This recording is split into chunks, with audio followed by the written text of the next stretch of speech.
What is up, guys? MMA Mafia coming at you with another video. Today we are going to be doing the most underrated ranked fighters in the UFC. Last video I did the most overrated ranked fighters in the UFC in each division, but today I thought I would do the most underrated since I did the most overrated. But we're going to get straight into it. As you see, we have Manel Kape, and if you watched the last video, you would know I had Manel Kape in the most overrated, but I kind of changed my opinion on that. I think he's kind of underrated now that people have kind of written him off after losing to Mukayev. And honestly, I kind of think that Brandon Moreno is the most overrated flyweight. To be honest, I think he's kind of washed now. And I don't think he'll be the same after all those wars he's been in with Figgy. In the last fight against Royval, he didn't look too great in that fight.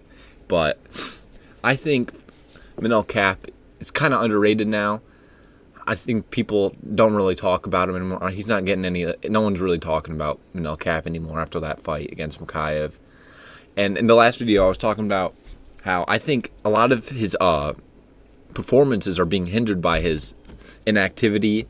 And I think that if he wasn't inactive, and he got a couple wins going, and he could start getting what the fuck am I saying? If he started getting a little fucking traction going, he started being active, I think he would be in the top 5 right now. But he's been really inactive, pulled out of a lot of fights, not going to lie. But when he fights and he's on the ball, he's one of the best fighters in that division. But since he hasn't really been active, we haven't really been seeing like a active Manel Kape. But, you know, I think, again, going back to the Brandon Moreno thing, I think he's the most overrated flyweight, to be honest. Lost to the champion 3 times. But, yeah, I'm going to have to put Manel Kape in the flyweight division, even though I put him in the last video. But next person on the list is going to be Jose Aldo. A lot of people aren't really talking about Jose Aldo, but I think that he has a great chance of beating Merab, and I think if Merab loses to Umar, I think Jose Aldo has a great chance there. He has one of the greatest takedown defenses in all of MMA history, and in the first fight against Merab, he defended every single takedown. So, even though it was at elevation, and maybe Merab didn't have his fucking EPO cardio, I think that he still did great in that fight, defending the takedowns. If he was just a little more active on the feet, I think he could have won that fight. I think if he beats Mario Batista in the next fight, he should get a jump up the rankings. He should get a top 5 opponent. Like, it's kind of ridiculous. Not going to disrespect Jose Aldo like that, but Dana's going to be like, we can't disrespect legends. But you're disrespecting Aldo with this fucking matchup after he just beat Jonathan Martinez, but okay. Bantamweight is kind of at a weird spot right now. Sean O'Malley's coming off a loss. He's going to be out for a year. Corey Sandhagen coming off the loss to Umar.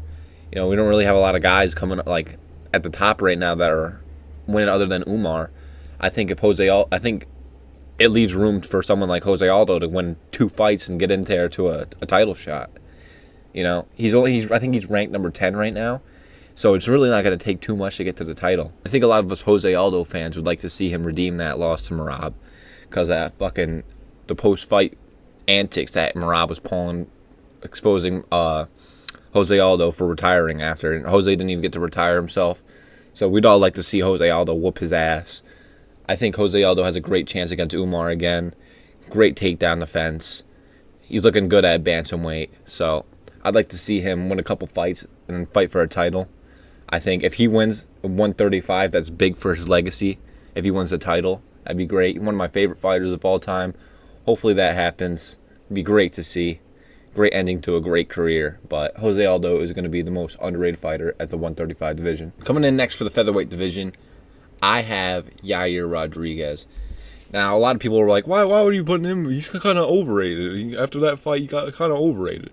But after the last loss to Brian Ortega, a lot of people are writing him off, and I just think he's a good stylistic matchup, or a decent stylistic matchup for Ilia Topuria. I think he has a wild style that could end up KOing Ilia Topuria, as we've seen in the fight with Jai Herbert. He got hit with a head kick against Jai Herbert, and it knocked him down. Yair has great kicks. He throws wild stuff, and I think that he would have a decent chance of connecting with something and hurting Ilia Topuria. As you know, a lot of people are looking at Max Holloway, Volkanovski, and Diego Lopez right now, but a lot of people are forgetting about Yair Rodriguez. And styles make fights. I think his style would fare decently against Ilia Topuria. I think he has a decent shot at it. The only real problem I'd see in that fight is his takedown defense. Hopefully he'd been working on that since the Brian Ortega fight. He hasn't fought in a long time, since February. So hopefully he's been working on that. I think if he works on that, works on getting off the bottom and not getting taken down, I think he could have a fair shot against him. And I'm excited to see his next fight when he comes back. But he's going to be the most underrated featherweight fighter in the UFC right now. Next up, coming up for the lightweight division, we have Renato Money Moicano fighting this weekend against Benoit Saint Denis. I can't wait to see that fight. I'm rooting for Renato Moicano. But he's having a late surge in his career right now. I think he's on a great run. I think he could get to the top. I think he wins this fight against Benoit Saint Denis. He's on a run right now. I think he's been looking as great as he's ever looked. I think his grappling is really coming together right now. Just beat Jalen Turner in his last fight. Had to fight through some adversity. Beat Drew Dober, which is an underrated win. That's a good win to have on your record. Beat Brad Riddell with submission. Decent win, even though Brad Riddell hasn't been looking too great. But he's on a decent little run right now. He's been looking good. I think if he wins this fight, he said he's going to be looking at Paddy Pimblett, which is an exciting fight. I think he should be looking more towards the title, though. But that's still a good fight. And I heard that he wants to do a tough season with that, which would be pretty entertaining. Not going to lie. I'd like to see that. But Renato Moicano, I think he's fairly underrated. You know, he's coming in. He can't afford to lose. He can't afford to lose any fight now. I saw the interview with him yesterday of him saying this is probably his last shot. His last run at the title. So he's putting everything into this run right now. He's putting all the chips in. And I think he's been looking good. And he's improving every fight I've seen so far. So I'm really excited to see this matchup against Benoit Saint Denis. It's going to be a good fight. And even though he's probably going to be fighting Paddy Pimblett after this fight, I think the smart choice, if he really wanted to go for the title, I think he should take on Beneil Dariush. Easy win, and I think Beneil's ranked numbers, he's like outside the top 5. I think he's like I think he's 7, I think. But I think that's a great fight for him. I think he would easily win that fight. Beneil's kind of watching. It's an easy step up for him, but we'll see what happens next after this fight. Hopefully he wins. I'm rooting for Money Moicano in this fight, but I think Moicano is the most underrated fighter in the lightweight division right now. Coming up next for the welterweight division, I have Jack Della Maddalena. People are not really talking about Jack Della Maddalena right now. They're more focused on Shavkat. They want to see the Shavkat fight against Bilal, fucking bum Bilal with his fucking cracked ass nose, big ass nose. But I think Jack Della Maddalena has a fair shot against either one of them. Great fight, great boxing. And I see a lot of people talking about, oh, he kind of fluked that win against Gilbert Burns. He wasn't really doing all that good. You're acting like Gilbert Burns was fucking dominating that fight the whole fight. Jack had his moments. It was a back and forth fight, and at the end of the fight, Jack Della Maddalena got the knee, knocked Gilbert Burns out. Even though he was losing, but it wasn't really a dominating, like he wasn't getting dominated the whole fight. And people will bring up the Hafez fight. He clearly won that fight against Hafez. He did get taken down, but I think he did 2 weight cuts back to back, which makes sense on his performance. But he really didn't even. It wasn't even that bad of a performance, to be honest. People over fucking hype that fucking performance by Hafez, in my opinion. Jack Della Maddalena clearly won that fight. I thought he could have won every single round of that fight, but you know, people will talk. He has great scrambles on the ground as well. He's been working with Craig Jones, so his jiu-jitsu and ground game is just going to get better, along with his boxing, which I think every fight he's been improving with his ground game. You know, and I think there's a lot of grapplers at the top of welterweight, and I think he'll really have to work on that. But I think he has been, and I think in his next fight, I think we'll really see where his improvements have been. And I don't see a lot of people calling out Jack Della Maddalena. He's the number 4 welterweight in the world. People are ducking him. No one really wants to fight him. Usman has not called him out. Usman's been calling out everybody else but fucking Jack Della Maddalena. No one wants smoke with Jack. But I like to see him fight soon. It's probably going to be Shavkat for Bilal, or Shavkat and Bilal for the welterweight title. So I'd like to see Jack Della Maddalena in a title eliminator fight. I think he'd probably beat whoever they put in front of him. I think the only competition to him is Shavkat. I think that'd be a great fight, really exciting fight. I'd love to see that. I think he'd beat Bilal pretty easily, honestly. I think he'd knock him out. But I'd like to see Shavkat versus Jack Della Maddalena sometime down the line. 2025, probably. But I'd love to see that fight. Hopefully it happens soon. Hopefully we get to see the Shavkat and Bilal fight. Hopefully they schedule that soon so we can see that, get rid of Bilal, because Shavkat probably beats him pretty easily as well. So, but I think Jack Della Maddalena is the most underrated welterweight in the UFC right now. Coming in next for the middleweight division, I have Caio Borralho. Not a lot of people are talking about Caio either. He's coming off a great win against Jared Cannonier. A lot of people are talking about Sean Strickland, and rightfully so. It was a close fight against Dricus, and they're going to probably run that back next. So we'll wait to see what happens with that. But I'd like to see Borralho fight soon and a title eliminator fight. He looks great against Jared Cannonier. His stand-up looked amazing. He's improving every fight. And I kind of think he should be fighting Israel Adesanya next for the title fight. I think even though if Izzy wins, I don't think he should get the title fight, though. I think it just should be for Borralho.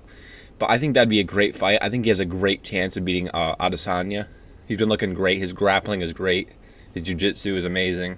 He's been looking good in the stand-up. And I think he's just breaking his stride right now. He's surging in the middleweight division. Obviously coming from the fighting nerds. We rock with the fighting nerds over here at MMA Mafia. Yes, we do. Fighting nerds fighter. He's been looking great. That gym's great. Great gym coming up. And I'd like to see him fight Adesanya next. Very underrated. Not a lot of people are talking about him right now. Kind of forgot after the Cannonier fight. Just a Strickland talk. Just the Strickland fanboys, which is per usual. But I like to see him against Adesanya, and I think he should face the winner of the Dricus and Sean Strickland fight. But Borralho is going to be the most underrated fighter in the middleweight division right now. And next up for the light heavyweight division, I have Nikita Krylov. Now, this is mostly kind of just based off that people thought he was fucking dead. But I have Nikita Krylov for the light heavyweight division. He just had a fight announced soon, or the other day. It's going to be against Azmat Mirzakhanov, which is going to be a good fight. But I think that this is pretty much just on the fact that people thought he was fucking dead. So he did beat Ryan Spann in his last fight, but that was last year, I think. Like over a year ago now, well over a year, like a year and a half, I think. It's been a long time since he's fought, but I think he'd be a decent stylistic matchup against Alex Pereira as well, though, with his grappling. But he's lost to a couple top guys. Lost to Magomed Ankalaev. He's lost to Jan. Did lose to Glover. Glover's not fighting anymore, though. And also, he kind of did lose to Paul Craig, which is not really a great loss to have on your record. But he's beaten No Time Volkan Ozdemir, too. But he looked decent in his past performances. Excited to see what he does in his next fight. But again, this was really just kind of based off the fact that people thought he had died in the fucking war against Russia. But he's going to be for the light heavyweight division. Last but not least, for the heavyweight division, who do you think I put? Who? Take a guess real quick. Let's take a guess. Who do you think I have for the heavyweight division? Fuck JonJones! This is another JonJones slander. Fuck you. No, I'm kidding. But I have Tom Aspinall for the heavyweight division. Just based on the fact that these JonJones glazers keep writing him off, saying that he doesn't deserve to fight John. But I'm just going to put Tom Aspinall right here. We all know he would fold JonJones in a round. But yeah, I'm going to put him for the most underrated fighter, just based off that pretty much. Tom Aspinall laying these guys out flat. Last fight just knocked out Blades, knocked out Pavlovich. You know, it's casual Tom Aspinall things. Chad Tom Aspinall calling out JonJones right after again. You know, John doesn't want the fight. We obviously know he's going to retire after the fight against Stipe. Old man Stipe. But, you know, honestly, I was looking at Instagram comments this morning, too. I don't think there's more fucking retards in any other fucking fan base of sports other than this fucking sport. People fucking blowing JonJones, bruh. Like, there is no fucking way that I've seen I've never seen as much glaze as some JonJones fans do to fucking JonJones. It is insane. So you JonJones fans can keep defending a wife-beating steroid cheat, hit and run on a pregnant lady. But, you know, that's cool, I guess, to you guys maybe. But I'm going to have Tom Aspinall for the heavyweight division. He's going to be the most underrated fighter in the heavyweight division right now. But that's going to be it, guys. Hope you guys enjoyed the video. Leave a like, subscribe, share the video, comment. Let me know what you guys want to see next. I want to start streaming soon, but again, I'm still waiting to get a couple more subscribers. We're growing. We're growing, though. We got 26 of y'all. Very excited to see what happens in the future with this channel. But that's going to be it. I'll see you guys in the next one. Peace.